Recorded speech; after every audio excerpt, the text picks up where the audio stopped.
South ఇండియాలోనే అతి తక్కువ ధరలకి రత్నాలనందించే ఏకైక సంస్థ 6JVR. ఢిల్లీలో జరిగినటువంటి ఆత్మాహుతి దాడిలో 12 మంది చనిపోతే 14 మంది వరకు క్షతగాత్రులయ్యారు. డాక్టర్స్ ఇందులో డైరెక్ట్గా పాల్గొనడం అనేది అత్యంత దారుణమైన ఘటన. దీంతో పాటు రీసెంట్గా హైదరాబాద్లో అరెస్ట్ చేసినటువంటి ఒక వ్యక్తి, అతను కూడా టెర్రరిస్ట్, గుజరాత్ పోలీసులు అరెస్ట్ చేశారు. అతను ఈ ఆముదాల గింజల నుంచి విషాన్ని తయారు చేసి దాన్ని ప్రసాదంలో వాటర్లో కలిపి అందరినీ విషప్రయోగంతో చంపేయాలి అనేసి ప్లాన్ చేశారని చెప్తున్నారు. ఏంటి అసలు ఈ దారుణం? ఇంత దారుణంగా ఉంటాయా అసలు? వాళ్ళ ఆలోచన ధోరణి ఇలా ఉంటుందా? ఒకసారి మనం జేడి లక్ష్మీనారాయణ గారితో మాట్లాడదాము. ఆయన జై భారత్ పార్టీ వ్యవస్థాపక అధ్యక్షులుగా ఉన్నారు. అలాగే మాజీ సిబిఐ జేడీగా కూడా వర్క్ చేశారు. ఇంకొక విషయం ఏంటంటే ఆయన యాంటీ టెర్రరిస్ట్ స్క్వాడ్కి కూడా పనిచేస్తున్నారు. అసలు టెర్రరిస్టుల ఆలోచన ఇంత ఘోరంగా ఉంటాయా? సార్ని అడిగి తెలుసుకుందాం. సార్ నమస్తే అండి. నమస్తే నిరుపమ గారు. సార్, వింటుంటే చాలా భయం వేస్తుంది సార్. అసలు ఈ అల్ఖైదా వాళ్ళకి ఏకంగా ఒక బుక్కే ఉంటుంది. వాళ్ళ దగ్గర వాల్యూమ్ 1, వాల్యూమ్ 2 అని 2 బుక్స్ రిలీజ్ చేసుకున్నారంట సార్. ఎట్లా ఇంట్లో ఉన్నటువంటి బయోడిగ్రేడబుల్ వస్తువులతోటి ఏ రకంగా మనం విషాల్ని లేకపోతే ఇలాంటి పాయిజన్కి సంబంధించినటువంటి పదార్థాలను తయారు చేసి జనాల్ని చంపచ్చు అనేసి ఆముదం గింజలు కావచ్చు, లేకపోతే బంగాళదుంపల్లో బ్లాక్ స్పాట్స్ ఉంటాయి కదా సార్, వాటితోటి తయారు చేయటం, ఇట్లా రకరకాలైనటువంటి వస్తువులతో తయారు చేయటం అని చెప్పి వింటుంటే అవి చాలా అసలు ఒళ్ళు గగురు పొడుస్తుంది సార్. ఏంటి అసలు ఇది? మీరు ఇలాంటి విన్నారా సార్? ఇలాంటి వాళ్ళ సాహిత్యం లేకపోతే వాళ్ళు రాసుకునేటువంటి బుక్స్ ఎప్పుడన్నా మీరు కూడా సీజ్ చేసినటువంటి ఘటనలు ఉన్నాయా సార్? యాక్చువల్గా మీరు చూసుకుంటే ఇంతవరకు జరిగిన టెర్రరిస్ట్ ఇన్సిడెంట్ మీరు గమనిస్తే సాధారణంగా చిన్న చిన్న పనులు చేసుకునేవాళ్ళు, ఎక్కడో మెకానిక్ షాప్ లో పనిచేసేవాళ్ళు, లేకుంటే ఎలక్ట్రీషియన్స్, ఇలాంటి వాళ్ళను బ్రెయిన్ వాష్ చేసి వాళ్ళని బయటికి పంపించి ట్రైనింగ్ ఇచ్చి వాళ్ళను ఈ విధమైన ఉగ్రవాద దాడులు చేసేటట్టుగా చేసే ఇంతవరకు ఉన్న టెర్రర్ మాడ్యూల్స్ మీరు చూస్తే ఆ విధంగా ఉంటుంది. ఈవెన్ మీరు ముంబైలో జరిగిన అటాక్ చూసినా కూడా కసాబ్ కావచ్చు, వారితో పాటు వచ్చిన వాళ్ళంతా కూడా చిన్న చిన్న పనులు చేసుకునేవాళ్ళు. వాళ్ళని ఈ మతం పేరు మీదట వాళ్ళను ఇది చేసి బ్రెయిన్ వాష్ చేసి వాళ్ళను మీరు చనిపోయిన తర్వాత మీరు స్వర్గానికి వెళ్తారు, అక్కడ మీకు చాలా సుఖాలు అందుతాయి, జన్నత్ అని ఇలాంటి రకరకాల విషయాలు చెప్పి వాళ్ళను బ్రెయిన్ వాష్ చేస్తూ ఉంటారు. కానీ నిన్న జరిగిన సంఘటనలు మీరు ఒకసారి చూస్తే వీళ్ళందరూ కూడా మెజారిటీ డాక్టర్స్ ఉన్నారు. అవును సార్, ఉన్నత విద్యావంతులు, ఉన్నత విద్యావంతులు. అందుకనే నిన్న జరిగిన టెర్రర్ ఇన్సిడెంట్స్ ఏదైతే ఉన్నాయో వాటిని వైట్ కాలర్ టెర్రరిజం అనొచ్చు. ఎలాగైతే వైట్ కాలర్ క్రైమ్ అంటారో, అంటే బాగా మంచి పొజిషన్ లో ఉన్న వాళ్ళు నేరాలు చేస్తే దాన్ని వైట్ కాలర్ క్రైమ్ అంటాం.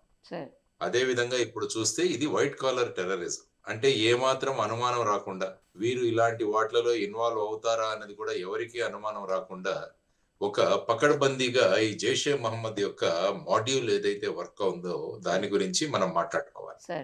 యాక్చువల్ గా మీరు ఒక్కసారి ఆపరేషన్ సింధూర్ తర్వాత, ఎందుకంటే నిన్న జరిగిన సంఘటనలు మీకు జమ్మూ అండ్ కాశ్మీర్, హర్యానా అంటే ఫరీదాబాదు, ఆ తర్వాత ఢిల్లీ, ఆ తర్వాత గుజరాత్, ఆ తర్వాత ఉత్తరప్రదేశ్, ఇలా 5 సంఘటనలు జరిగాయి మనకి. యాక్చువల్ గా చూసుకుంటే ఇందులో మొదట చూడాల్సింది మీరు జమ్మూ అండ్ కాశ్మీర్. ఎందుకంటే టెర్రరిజం ఎప్పుడైనా కూడా జమ్మూ అండ్ కాశ్మీర్ లో ప్రధానంగా అక్కడ జరుగుతోంది. మనకు ఆపరేషన్ సింధూర్ పహల్గామ్ జరిగిన తర్వాత మీరు చూస్తే మే, జూలై మరియు ఆగస్ట్ లో అక్కడ పెద్ద పెట్టున arms and ammunition, explosives seize చేయడం జరిగింది జమ్మూ అండ్ కాశ్మీర్.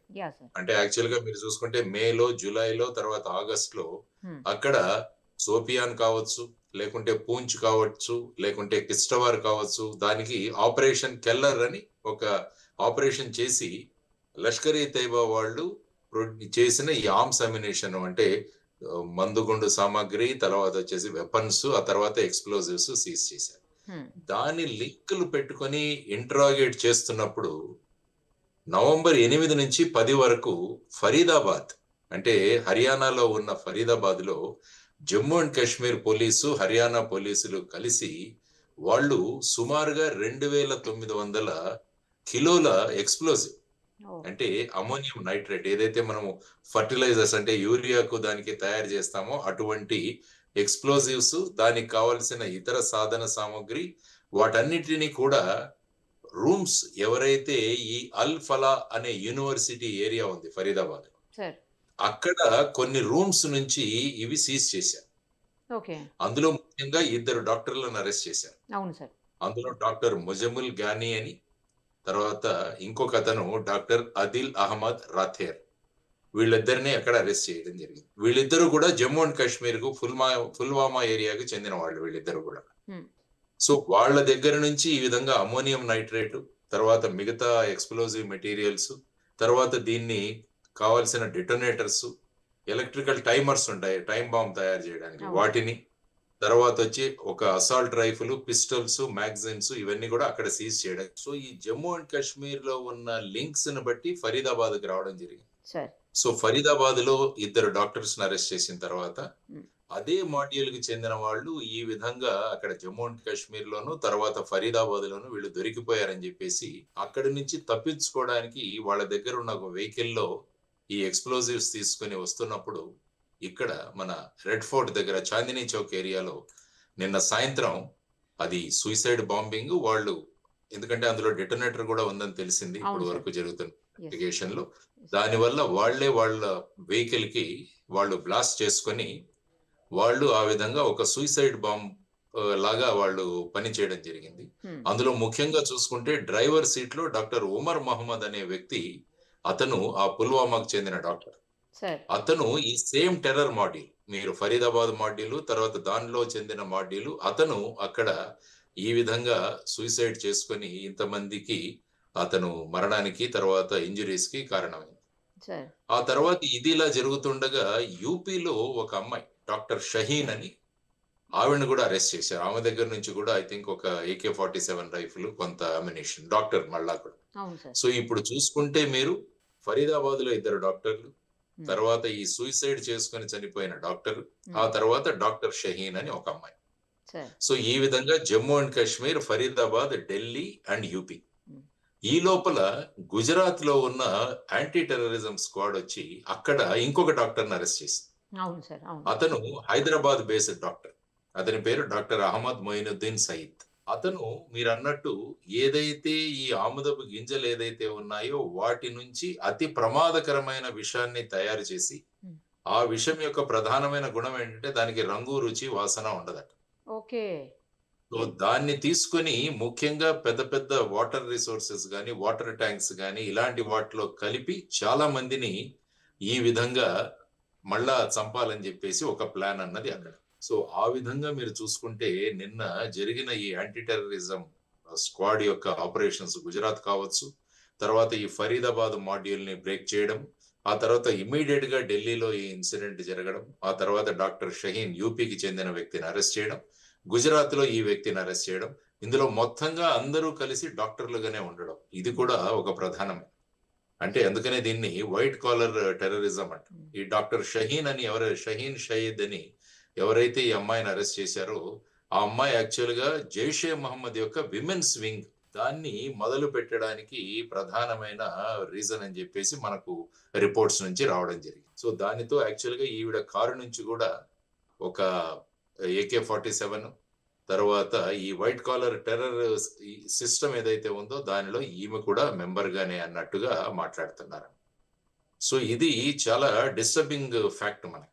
ఎందుకంటే ఆపరేషన్ సింధూర్ తర్వాత మనం పాకిస్తాన్ ని ఏ విధంగా వాళ్ళ టెర్రర్ క్యాంప్స్, ఆ తర్వాత వాళ్ళ ప్రధానమైన బేసెస్, మిలిటరీ బేసెస్ ఏవైతే ఉన్నాయో వాటన్నిటి మీద చర్యలు తీసుకున్న తర్వాత పాకిస్తాన్ ఒక ప్రతీకారంతో రగిలిపోతుంది అక్కడ.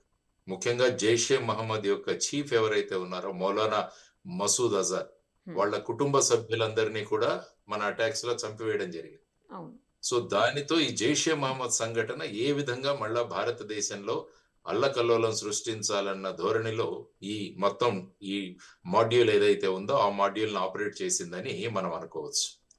సో ఇది ప్రధానంగా మనం ఆలోచించాలి. దానితో మొత్తం పోలీస్ ఫోర్స్ అలర్ట్ అయ్యి అనేక ప్రదేశాల్లో ఇంక్లూడింగ్ హైదరాబాద్ కావచ్చు, మిగతా ప్రాంతాల్లో కూడా చెకింగ్స్, తర్వాత ఈ స్లీపర్ సెల్స్ అని ఉంటాయి చాలా చోట్ల. స్లీపర్ సెల్స్ అంటే వాళ్ళందరూ కొంత మాటకు ట్రైనింగ్, తర్వాత వాళ్ళ కాంటాక్ట్స్ లో ఉంటారు, వీళ్ళందరినీ కూడా అప్పుడప్పుడు యాక్టివేట్ చేస్తుంటారు. సో ఈ స్లీపర్ సెల్స్ కూడా ఏ విధంగా యాక్టివేట్ అవుతాయన్న దీంట్లో కూడా పోలీసు విస్తృతంగా చర్యలు తీసుకోవడం, తర్వాత సెర్చ్లు చేయడం, ప్రజల్ని కూడా జాగ్రత్తగా ఉండమని చెప్పడం, ఇదంతా కూడా మనం చూసాము. సో ఈ వైట్ కాలర్ అన్న రాడికలైజేషన్ జరగడం అన్నది ఇట్స్ ఎ డిస్టర్బింగ్ ఫీచర్. ఇంతకు ముందంతా చిన్న చిన్న వాళ్ళు చేశారని అనుకునే వాళ్ళం, కానీ ఇప్పుడు చూసుకుంటే డాక్టర్ ముజమిల్ కావచ్చు, డాక్టర్ ఆదిల్ కావచ్చు, డాక్టర్ ఉమర్ కావచ్చు, డాక్టర్ షహీన్ కావచ్చు, డాక్టర్ సయీద్ కావచ్చు, వీళ్ళందరూ కూడా ఈ విధంగా బ్రెయిన్ వాష్ చేయించుకొని వీళ్ళంతా ఈ విధమైన ప్రొఫెషనల్ రాడికలైజేషన్ జరుగుతుండడం చాలా disturbing for the country also. So దీన్ని మనం ప్రధానంగా కాన్సన్ట్రేట్ చేయాల్సిన అవసరం ఉందని నేను అనుకుంటాను. సార్, ఇప్పుడు చర్యలు మన వైపు నుంచి, ఎందుకంటే చర్యకి ప్రతి చర్య ఖచ్చితంగా ఉంటుంది కదా, మరి మన సైడ్ నుంచి కూడా ఏమన్నా మళ్ళీ ఆపరేషన్ సింధూర్ 2 ఏమన్నా స్టార్ట్ అయ్యే అవకాశాలు ఉన్నాయా అనే ప్రశ్న కూడా అందరిలో మెదులుతోంది సార్. అంటే బేసిక్ గా ఏంటంటే ఇప్పుడు అరెస్ట్ చేయబడిన వాళ్ళంతా కూడా మన దేశానికి చెందిన వాళ్ళు. సో ఇప్పుడు వీళ్ళ వెనకాల ఉన్న కీ ఫిగర్స్ ఎవరెవరు అన్నదాన్ని లింకప్ చేయాలి. అంటే పాకిస్తాన్ ఇన్వాల్వ్మెంట్ ఇందులో జైషే మహమ్మద్ మాడ్యూల్స్ అనే మనం అనుకుంటాం. దానికి సంబంధించి ఇప్పుడు ఎవిడెన్స్ అంతా కూడా కలెక్ట్ చేయడం జరుగుతుంది. ఎందుకంటే రేపు ఏదైనా మనం చర్యలు తీసుకున్నా కూడా దానికి సాలిడ్ ఎవిడెన్స్. ఫర్ ఎగ్జాంపుల్ మీరు పహల్గావ్లో తీసుకుంటే అది స్పష్టంగా ఎస్టాబ్లిష్ అయింది. అందుకని కొన్ని రోజుల టైం తీసుకుని ఆ తర్వాత అటాక్ చేయడం జరిగింది అక్కడ. అంటే ఇందులో స్పష్టంగా పాకిస్తాన్ యొక్క ఐఎస్ఐ, మిగతా సంస్థలు అవన్నీ కూడా ఇన్వాల్వ్ అయి ఉన్నాయని మనం కాంక్రీట్ ఎవిడెన్స్ కలెక్ట్ చేసిన తర్వాత మనం మే 7వ తారీఖున, యాక్చువల్గా అది జరిగింది ఏప్రిల్ 27, మనం యాక్చువల్గా అటాక్ చేసింది మే 7th నుంచి మనం అటాక్ చేసుకుంటూ వెళ్ళాం. సో ఆ విధంగా మనం చూసుకుంటే ఇప్పుడు ఈ సంఘటనల వెనకాల ఎవరెవరు ఉన్నారు అన్నదాన్ని కూడా ఇంటెలిజెన్స్ ఏజెన్సీస్ వర్క్ అవుతున్నాయి. తర్వాత ఇంకా కూడా ఏ ఆర్గనైజేషన్ పెద్దగా దీన్ని క్లెయిమ్ కూడా చేయలేదు. మామూలుగా వీళ్ళు క్లెయిమ్ చేస్తారు మేము చేశామని చెప్పి. ఇప్పటి వరకు ఓపెన్ గా ఏ సంఘటన, ఏ సంస్థ కూడా క్లెయిమ్ చేసినట్టు మనకు తెలియట్లేదు. సో ఈ విధంగా చూసుకుంటే నేను అమిత్ షా గారు కూడా వెంటనే మన బీహార్ ప్రచారంలో ఉన్నా కూడా ఆయన తర్వాత ఇక్కడ వచ్చేసి వెంటనే ఆ హాస్పిటల్ కి వెళ్ళడం, తర్వాత స్పాట్ కి వెళ్ళడం, క్షతగాత్రుల్ని ఆయన పరామర్శించడం, ఆ తర్వాత వచ్చి సీనియర్ లెవెల్ ఆఫీసర్స్ తో ఆయన కోఆర్డినేషన్ మీటింగ్ పెట్టడం, ఇవన్నీ కూడా చూస్తే మనకు ఏమవుతుందంటే ఒక ఆల్ ఇండియా లెవెల్లో ఏదో మళ్ళా ఒక కుట్ర జరుగుతుంది అన్నది మనకు ప్రధానంగా తెలుస్తుంది. ఎందుకంటే జమ్మూ అండ్ కాశ్మీర్, తర్వాత ఫరీదాబాద్, ఢిల్లీ, తర్వాత లక్నో, తర్వాత గుజరాత్, ఇలా 4-5 రాష్ట్రాల్లో ఉన్నాయంటే దీని మూలాలకు వెళ్ళడం చాలా అవసరం. హైదరాబాద్ లో కూడా పట్టుకున్నారు కదా సార్. అదే హైదరాబాద్ లో కూడా పట్టుకున్నారు. ఈ డాక్టర్ ఎవరైతే సయ్యద్ అన్న డాక్టర్ ఎవరైతే అరెస్ట్ చేశారో అతను హైదరాబాద్ బేస్డ్ డాక్టర్, అరెస్ట్ చేసింది అక్కడ. సో ఆ విధంగా ఈవెన్ హైదరాబాద్, ఎందుకంటే సాధారణంగా మీరు ఇంతకు ముందు సంఘటనలు తీసుకున్నా కూడా చాలా సంఘటనలకు హైదరాబాద్ లో బేసిస్ చాలా ఎక్కువగా ఉండినాయి. ఇంతకు ముందు జరిగిన భారతదేశంలో జరిగిన టెర్రరిస్ట్ ఇన్సిడెంట్స్ అన్ని చూసుకుంటే మీరు అందులో ప్రధానంగా హైదరాబాద్ యొక్క ఇన్వాల్వ్మెంట్ చాలా ఉంది.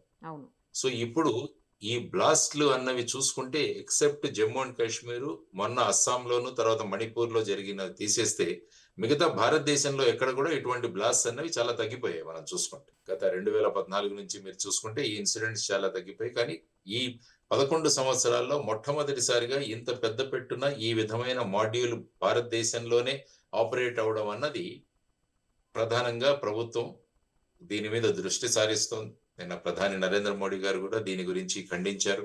ఆ తర్వాత మూలాల్లోకి వెళతాం. అదర్వైజ్ పాకిస్తాన్ కు మనం ఇంతకుముందే వార్నింగ్ ఇచ్చున్నాం. ఆపరేషన్ సింధూర్ అన్నది తాత్కాలికంగా నిలిపివేయబడింది. దాన్ని పూర్తిగా మేము నిలిపివేయలేదు. మీరు గనక మీ పరిధిలో లేకుంటే మళ్ళా దాన్ని ప్రారంభించే అవకాశం ఉందని రాజ్నాథ్ సింగ్ గారు మాట్లాడారు, అమిత్ షా గారు మాట్లాడారు, మోడీ గారు మాట్లాడారు, తర్వాత మన చీఫ్ ఆఫ్ డిఫెన్స్ సర్వీసెస్ కూడా మాట్లాడారు.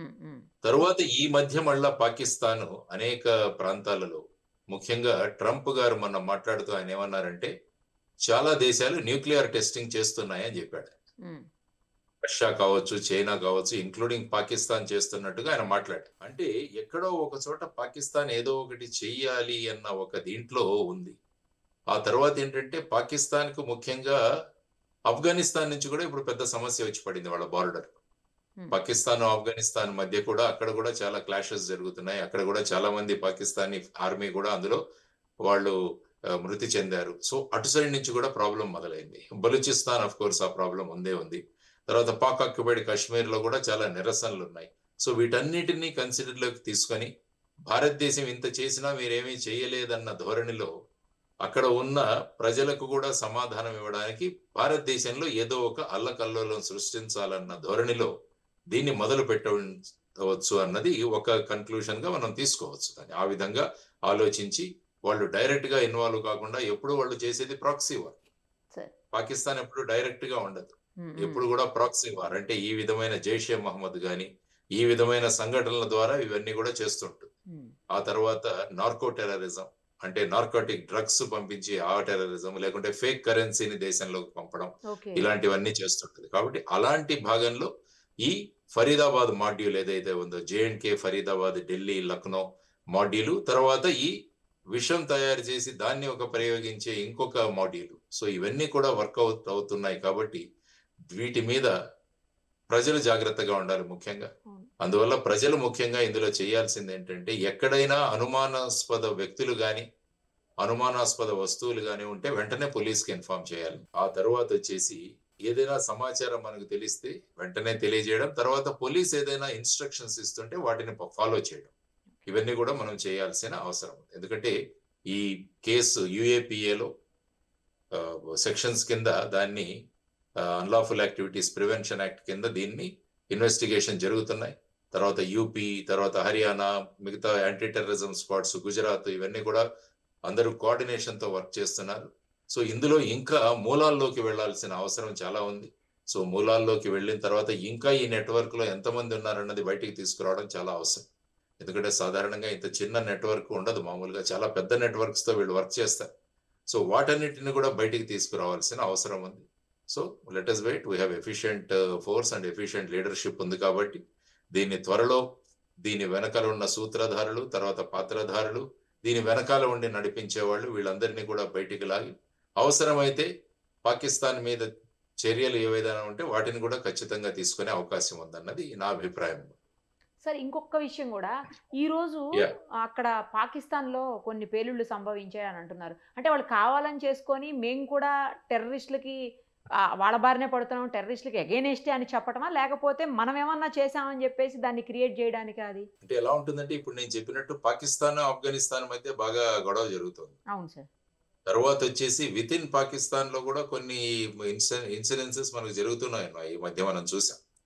సో ఆ విధంగా తీసుకుంటూ పోతే వీటికి దానికి ఏ విధమైన సారూప్యం ఉందని చెప్పడానికి మనకి ఇప్పటికైతే ఏ విధమైన ఎవిడెన్స్ అయితే లేదు. సో ఆ విధంగా అక్కడ జరిగినా కూడా దానికి భారతదేశాన్ని ఆపాదించడం అన్నది అది కరెక్ట్ కాదు. ఎందుకంటే వీళ్ళందరికీ ఇంట్రాగేషన్ లో కూడా తేలింది ఏంటంటే these are highly brainwashed people. వీళ్ళందరినీ కూడా రాడికలైజ్ చేయడం జరిగింది. కాబట్టి ముఖ్యంగా మనం చూడాల్సింది ఏంటంటే, ఈ రాడికలైజేషన్ అన్నది మనం తగ్గించాలి. రాడికలైజేషన్ అంటే ఒక మతాన్ని వాళ్ళ మీద రుద్ది ఈ విధంగా చేస్తూ వాళ్ళని ఆ విధంగా ప్రేరేపించడాన్ని రాడికలైజేషన్ అంట.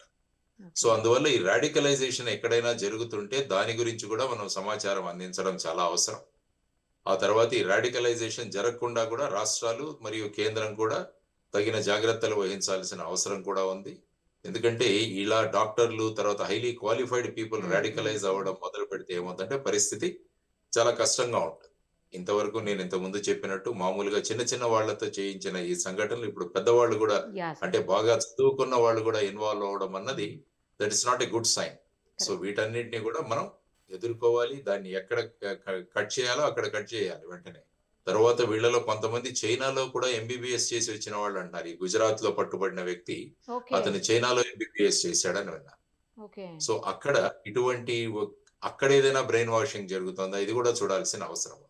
అంటే మన విద్యార్థులు ఇతర దేశాలకు వెళితే అక్కడ ఏదైనా దాన్ని అదనుగా తీసుకొని అక్కడ ఏదైనా ఈ విధమైన ఈ జైషే మహమ్మద్ గాని ఇలాంటి ఉగ్రవాద సంఘటనలు ఏమైనా సంస్థలు ఏవైనా అక్కడ బ్రెయిన్ వాష్ చేస్తున్నాయి అన్నది కూడా చూడాల్సిన అవసరం. సో ఈ విధంగా అనేక కోణాల నుంచి ఈ ఇన్వెస్టిగేషన్ జరగాలి. ఇందులో ఉన్న అందరినీ కూడా సరి అయిన ఆధారాలతో పట్టుకొని ఫైనల్ గా ఏదైనా ఇతర దేశాల ఇన్వాల్వ్మెంట్ ఉంటే, ముఖ్యంగా పాకిస్తాన్ ఇన్వాల్వ్మెంట్ ఉంటే దానిలో ఖచ్చితంగా చూడాలి. తర్వాత బంగ్లాదేశ్ లో కూడా పరిస్థితి ఏమీ కరెక్ట్ గా లేదు. కాబట్టి బంగ్లాదేశ్ లో కూడా ఏదైనా ఈ విధమైన ఇన్వాల్వ్మెంట్ ఉందా అన్నది కూడా చూడాల్సిన అవసరం ఉంది. So it's going to be a very challenging thing for all the investigating agencies. Definite గా వాళ్ళు ఈ లింక్స్, ఇంట్రాగేషన్ ద్వారా దాన్ని ఫైనల్ కన్క్లూషన్ కి తీసుకెళ్తారని నేను. థ్యాంక్ యూ సార్, చాలా క్లియర్ గా బాగా చెప్పారు. Thank you sir, thank you so much. Right, నమస్తే. మరిన్ని అప్డేట్స్ కోసం Nirupama Suman TV Insta page ని ఫాలో చేయండి. సుమన్ టీవీలో మీ పర్సనల్ అండ్ బిజినెస్ ప్రమోషన్స్ కోసం కింది నెంబర్ కి కాంటాక్ట్ చేయండి.